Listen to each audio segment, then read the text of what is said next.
He fought for his country and came home carrying a needle instead of a medal.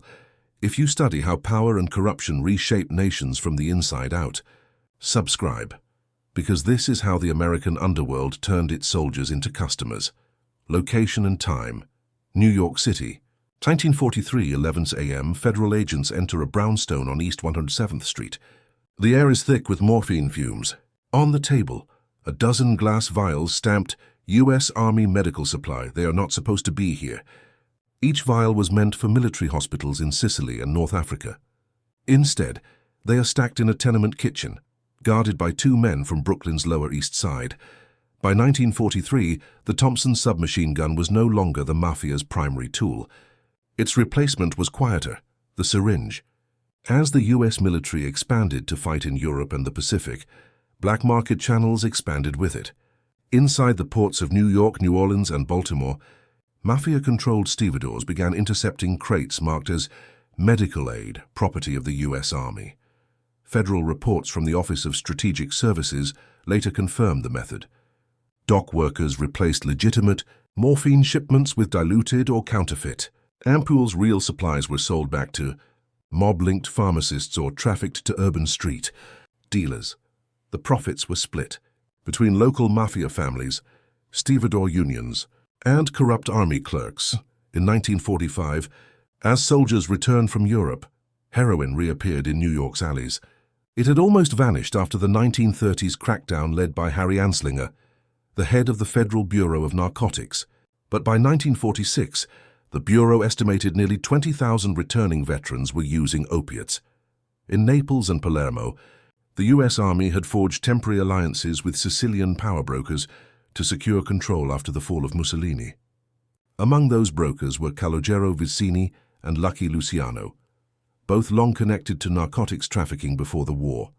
Documents declassified in the 1970s revealed how Luciano, imprisoned in New York for running prostitution rackets, offered his network to assist Allied intelligence. In return, his sentence was commuted. When he was deported to Italy in 1946, his influence crossed the Atlantic with him. Within 2 years, a pipeline was running from the poppy fields of Turkey through Marseille, Sicily, and into New York Harbor. French chemists processed raw opium into heroin base in small labs along the Rue de Lyon and Rue des Catalans. Corsican syndicates, working under protection from the CIA during the early Cold War, managed transport to avoid communist infiltration of the ports. The Sicilian and American Mafia handled distribution once the shipments reached U.S. soil. The operation would later be known as the French Connection. But before it reached movie screens, it reached the veins of American servicemen. During the Korean War 1950-1953, heroin and morphine circulated among troops through black markets near Incheon, Seoul, and Busan. The sources were not local farmers. They were intermediaries tied to old pre-war networks established by Japanese and Chinese syndicates. After 1949, when the Chinese Civil War ended, remnants of the Kuomintang army fled into Burma and Thailand, carrying with them opium roots that had once financed their fight against Mao. The American Mafia, through Corsican partners and later Santo Traficante Jr. in Cuba, began purchasing this Southeast Asian heroin as demand increased back home. Anslinger's bureau traced several major seizures between 1951 and 1953 directly to shipments, originating in Bangkok and Saigon, routed through Marseille and Havana, and finally arriving in New York under the control of Vito Genovese's organization. By 1955, heroin addiction among veterans reached epidemic levels in several East Coast cities. In Harlem, Newark, and the Bronx, the Bureau of Narcotics noted that a large portion of arrests involved men under 35, many with military tattoos or discharge papers in their pockets. Street agents described a pattern. The veterans knew how to use morphine. They had seen it administered in field hospitals. Many carried trauma from combat. But there was little psychological treatment available. The drug was cheap and familiar. The Mafia recognized the opportunity. Heroin sold in New York at $6 per dose in 1955, far below the global average, because the supply chain was so efficient. Corsican chemists refined it at 98% purity, far higher than street-level standards in Asia. Families like the Bonanos and the Lucchese's coordinated mid-level distribution through legitimate trucking and produce companies. Federal surveillance in Brooklyn's Red Hook docks recorded coded shipments labeled as olive oil, and machine parts or cheese. Each crate contained sealed tins of heroin wrapped in wax paper. The narcotics network wasn't just a criminal enterprise. It was an industrial system. By 1957, a U.S. Senate subcommittee chaired by Estes Kefauver estimated the heroin trade generated over $500 million annually, much of it tied to Mafia-controlled ports. The infamous Appalachian meeting that same year, when dozens of mob bosses were caught gathering in upstate New York, confirmed the coordination between families nationwide. Among the agenda items listed in post-arrest reports, narcotics territory and pricing. Behind the coded minutes lay a brutal fact. America's post-war soldiers had become one of the Mafia's most reliable consumer bases. Meanwhile, the U.S. government's foreign policies made the problem worse. In 1959, the CIA supported anti-communist militias in Burma's Shan State and Laos. Those groups financed their operations by cultivating opium. CIA aircraft under Air America were later accused by multiple journalists and French intelligence reports of transporting opium from the Golden Triangle to Saigon for conversion into morphine base. By 1963, as U.S. military involvement in Vietnam expanded, the Mafia had a direct line to one of the largest potential narcotics markets in the world, American soldiers stationed overseas. In Saigon, soldiers could buy high-grade heroin for as little as $3 per vial. The purity averaged 90%, almost pharmaceutical grade. It was so pure that many servicemen snorted it rather than injecting it. The primary suppliers were South Vietnamese syndicates connected to Laotian traffickers and Chinese merchants in Cholon, Saigon's Chinatown. The refining labs were often guarded by ARVN officers, allies of the U.S. military. By 1970, the Pentagon's own data estimated 15% of U.S. troops in Vietnam were using heroin.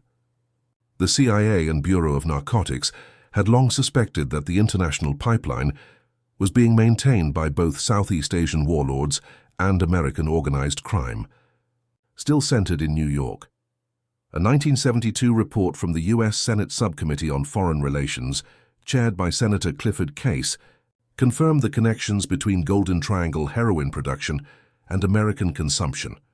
The Mafia didn't invent the addiction, but it industrialized it, turning it from a street trade into a global logistics operation. Back in the States, cities felt the shock. In New York, Detroit, and Chicago, heroin overdoses tripled between 1965 and 1971. The victims were disproportionately veterans, men who had returned from combat only to face withdrawal, unemployment, and cheap supply. Dealers called it the soldier's fix. Every brick of heroin that entered through the Mafia's ports had already passed through a dozen hands: corrupt customs officers, chemists in Marseille, Corsican smugglers, Sicilian distributors, Cuban financiers, and American street-level pushers. Each link was traceable. Each link existed because of one reality: war produced both the supply and the customers. Washington, D.C., 1968, 9:15 a.m. In a Senate hearing room, fluorescent lights hum. Before the microphones, Harry Anslinger, now gray and frail, reads from a report. Heroin among veterans is a national crisis, he says. The source is organized crime. His voice cracks. Behind him, charts list seizures by region. New York, 42%. Chicago, 18%. Los Angeles, 11%. Agents in dark suits stack confiscated heroin bricks on the committee table. Each brick is wrapped in beige paper stamped WO Globe, the mark of the French Connection Labs. Senators scribble notes. Reporters type on portable Underwoods. No one yet knows that the same routes feeding Harlem and the Bronx are being protected by Cold War policy. In Saigon, the U.S. military command maintains a list of restricted goods. Narcotics are at the top. But in Cholon, the Chinese quarter, the restriction means little. Lieutenant Colonel Nguyen Cao Ki, before becoming Prime Minister, had overseen military air transports carrying supplies north. Several of those planes, later found by the Bureau of Narcotics, carried morphine base in fuel drums At Tan Son Nhut Air Base, American cargo pallets arrive with ammunition and leave with footlockers of contraband, cigarettes, liquor, heroin. Civilian contractors manage manifests. The CIA's Air America transports move across Laos and Thailand, officially carrying rice and uniforms, unofficially transporting sacks of opium for allied hill tribes.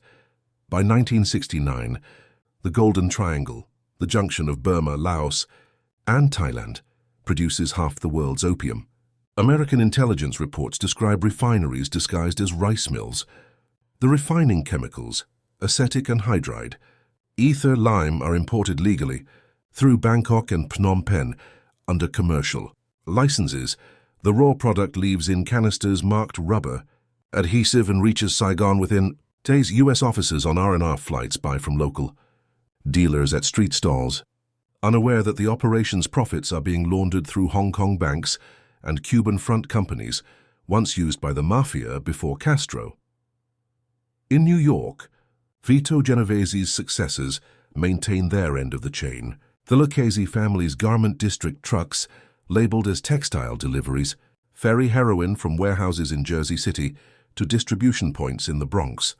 Joseph Joe Bonanno's men handle the Canadian border crossing near Montreal, where shipments from Marseille enter under frozen fish cargo. Federal narcotics agent Charles Siragusa leads raids across the city. His reports show a consistent pattern. The seized heroin is almost always identical in purity and chemical signature, traced to Corsican chemists Paul Mondoloni and Joseph Cesari. In 1968, U.S. labs confirmed that 80% of heroin in circulation originates from the French Connection network. That same year, in Detroit, Dr. Jerome Jaffe, a psychiatrist at the University of Michigan, opens one of the first addiction treatment clinics for returning veterans. He interviews hundreds of men from Vietnam, Korea, and Europe. Nearly all describe the same timeline. Morphine first used for wounds, heroin substituted later for relief or escape. One veteran says, "I could buy a vial for less than a beer." Another, "We came home, and it was waiting here already." Jaffe's early reports reached the White House. By 1971, President Nixon calls narcotics public enemy number one. He announces the war on drugs, promising stricter border controls and cooperation with Turkey and France. But within intelligence circles, officials know the contradiction. The U.S. still supports anti-communist groups whose funding relies on opium. In Turkey, 1971, poppy fields stretch across Anatolia. For decades, the farmers have sold their crop legally for pharmaceutical morphine. American pressure forces the Turkish government to ban poppy cultivation entirely. Enforcement is spotty. Within weeks, Sicilian middlemen arrive offering cash for under-the-table harvests.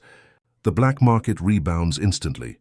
A U.S. customs cable from Ankara, May 1972. Eradication attempts ineffective. Substantial diversion to illicit refining in Marseille. The ban instead drives production east to Afghanistan and Burma, entrenching Mafia import networks even further from U.S. jurisdiction. 1972, New York. Federal agents strike at the heart of the French Connection.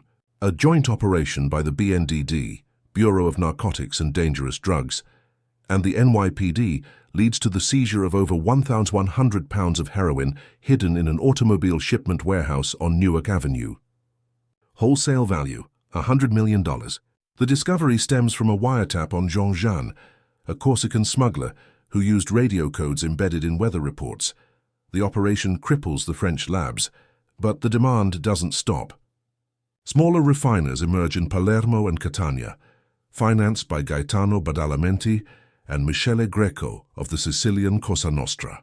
Their product, nicknamed La Rosa, is coarser but cheaper. It floods the U.S. within months.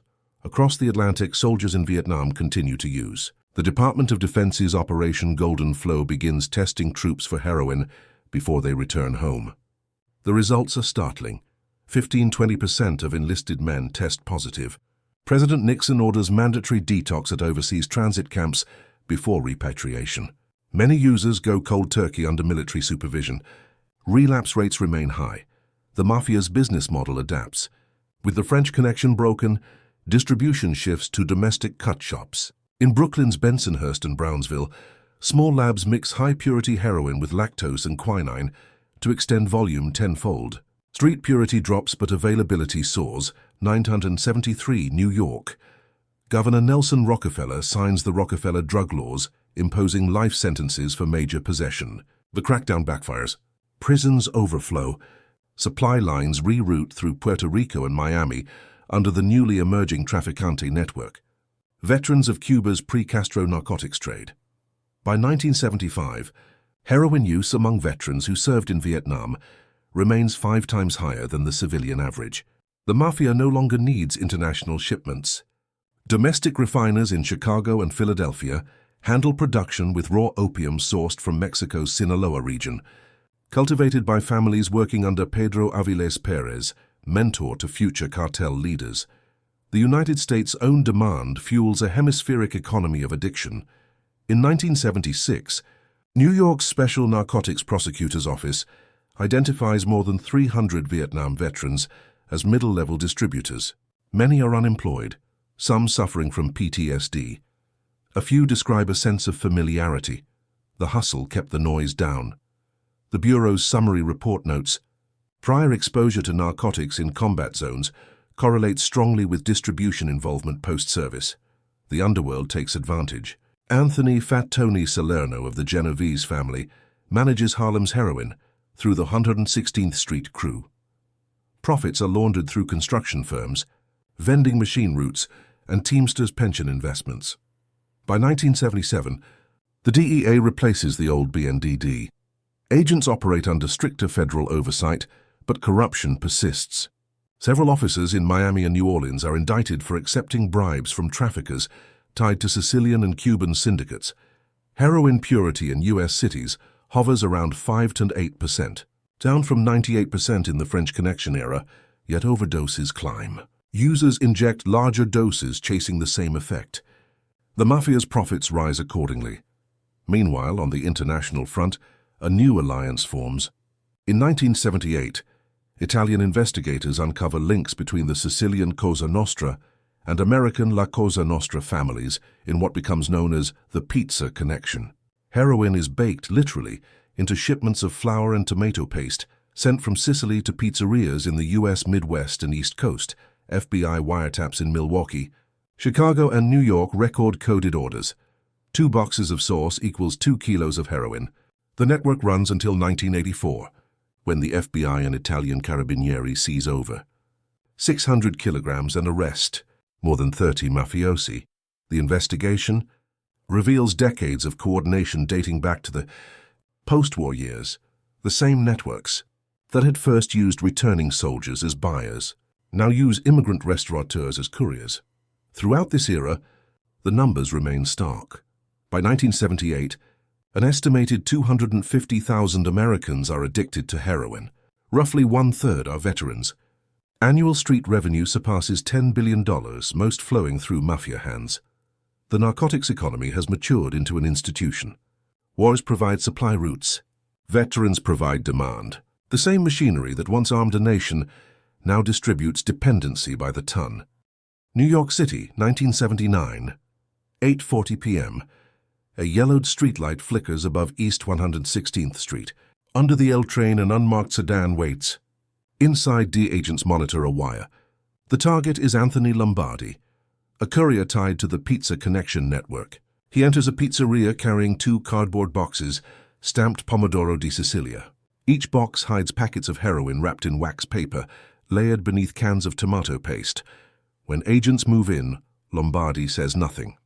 The arrest report later notes, subject remained calm, stated he was just making a delivery. That night's seizure, 3 kilograms, 70% pure, links directly to Gaetano Badalamenti, already under surveillance in Palermo. Across the Atlantic, Sicily's heroin refineries run at industrial scale. In a farmhouse near Sicily, chemical vats bubble under the supervision of Giuseppe Calderoni. Each week, couriers fly to the United States via Rome and Montreal. Italian police estimate exports of 2 tons per year by 1980. The profits move back through Swiss accounts, controlled by Mafia banker Michel Sindona, the same financier later implicated in the Vatican bank scandals. In Palermo, investigators record meetings between Badalamenti, Salvatore Inzerillo, and visiting emissaries from New York, representatives of the Bonanno and Gambino families. The agenda is simple: pricing, transport, and protection. For every kilo that lands safely in America, 1% of proceeds funds bribes to customs officers. Another 2% supports local politicians.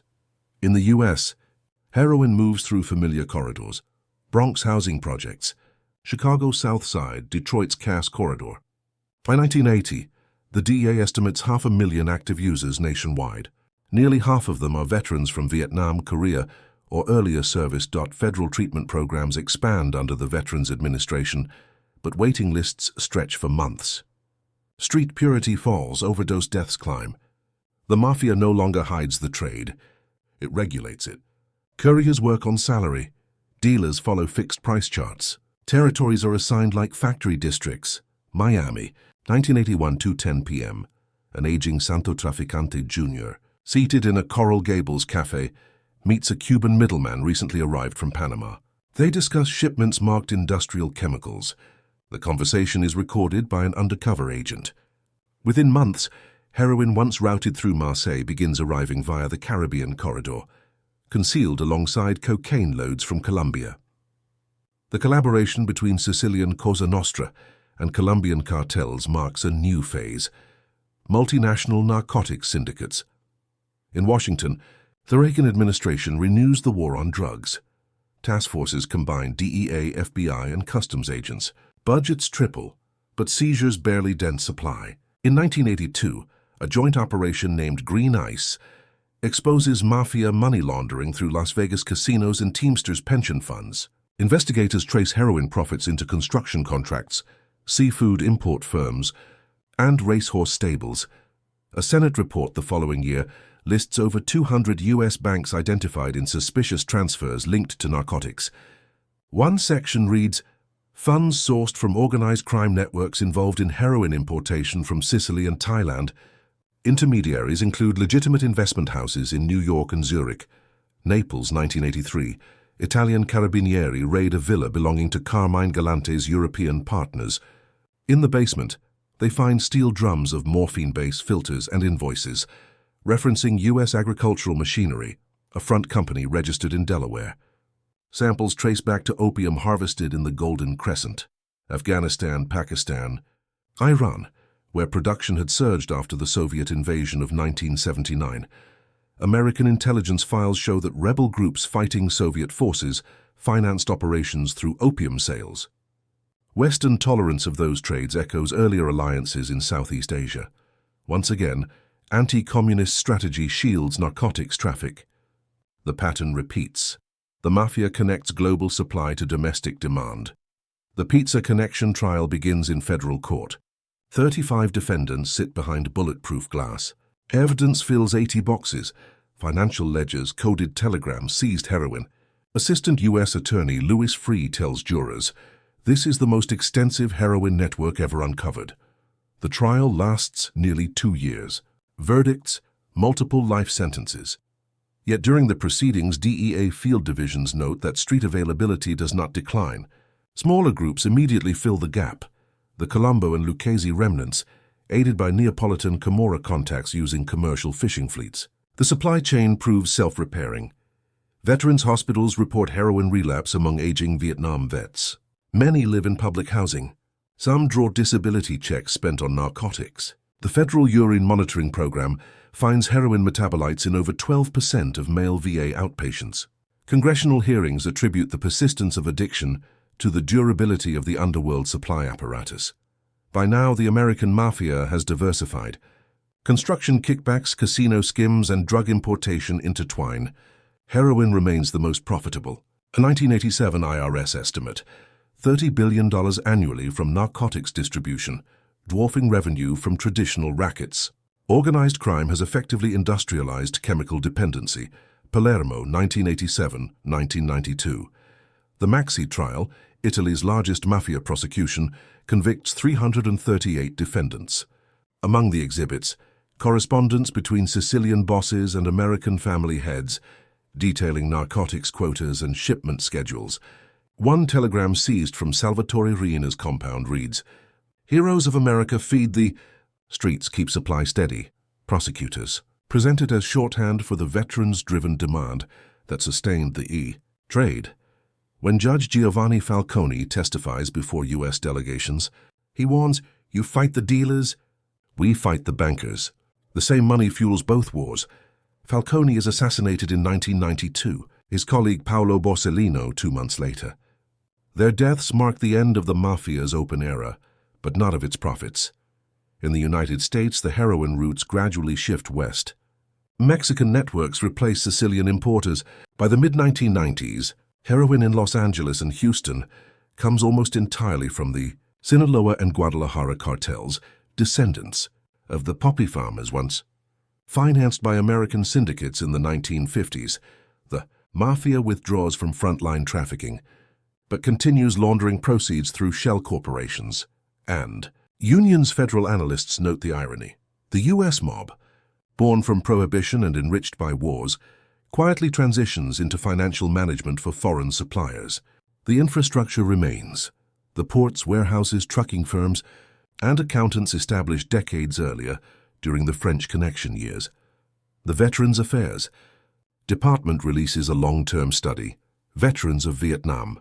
Exhibit addiction rates double those of non-veterans. The study traces early exposure to morphine and heroin in combat zones, cheap post-war availability, and social displacement. Each factor tied back to supply chains first built by organized crime exploiting wartime. Logistics. The findings confirm what Anslinger's bureau had warned half a century earlier. The Mafia's narcotics enterprise paralleled every American war of the 20th century. FBI archival declassification reveals internal memos from 1946 describing contacts between Luciano's Italian associates and American military officers in post-war Sicily. The memos mention coded shipments labeled medical supplies, the seed of the later global trade. For historians, the documents close the circle, from wartime opportunism to systemic addiction. Afghanistan, 2002-2008. After the fall of the Taliban, opium production surges again. Afghan fields supply more than 80% of global heroin. Some routes trace the same Mediterranean paths charted 60 years earlier, Kandahar to Karachi, onward through Turkey, then across the Atlantic in commercial cargo. The faces have changed. The system has knotted analysts in the UN Office on Drugs and Crime note that criminal logistics built by mid-century mafias remain templates for modern trafficking syndicates. The names differ. No longer Genovese or Bonanno, but the structure, the incentives, and the customers remain. Brooklyn, 2010. An aging veteran sits on a stoop, sleeves rolled. His arms bear faded tattoos from the 25th Infantry Division. A journalist interviews him for a study on addiction. He recalls Saigon, 1969. The brown glass vials, $2 apiece, and says quietly, "We didn't know who was behind it. Maybe we did and didn't care. The record shows who profited."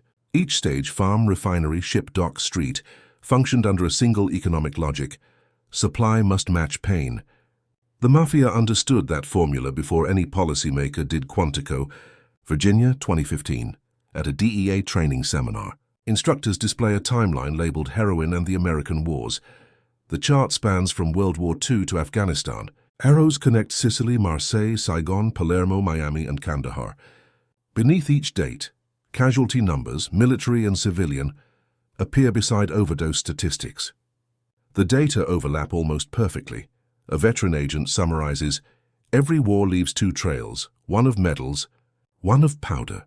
In a climate-controlled archive, historians unseal Bureau of Narcotics film reels from 1943.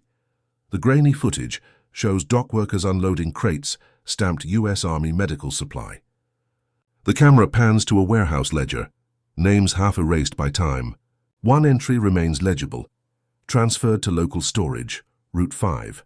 That route, investigators later learned, connected the military supply chain to the earliest Mafia smuggling networks. It began as theft, evolved into empire, and endured for generations. By the 21st century, the heroin trade born in wartime has fragmented into global cartels. Yet its blueprint, the coordination between organized crime, political necessity, and human vulnerability was perfected by the Mafia in mid-century America. The same black market arteries that once delivered morphine to soldiers now carry synthetic opioids to civilians. The names of the drugs change. The pattern does not. The underworld learned long ago that wars end, but demand survives. Within hours, the blood is washed away. But the country never was the same again.